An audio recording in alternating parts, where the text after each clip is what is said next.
নমস্কার, আমি সায়লীনা দাস। রবীন্দ্রনাথ ঠাকুরের জন্মদিন উপলক্ষে আমি রবীন্দ্রনাথ ঠাকুরের শেষ সংখ্যার একটি ছোট কবিতা বলে শোনাচ্ছি।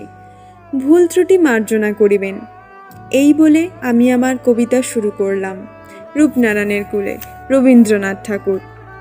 রূপনারায়ণের কুলে জেগে উঠিলাম, জানিলাম এ জগৎ স্বপ্ন নয়। রক্তের অক্ষরে দেখিলাম আপনার রূপ, চিনিলাম আপনারে আঘাতে আঘাতে, বেদনায় বেদনায়। সত্য যে কঠিন, কঠিনেরে ভালোবাসিলাম, সে কখনো করে না বঞ্চনা। আমৃত্যু দুঃখের তপস্যায় জীবন, সত্যের দারুণ মূল্য লাভ করিবারে, মৃত্যুতে সকল দেনা শোধ করে দিতে।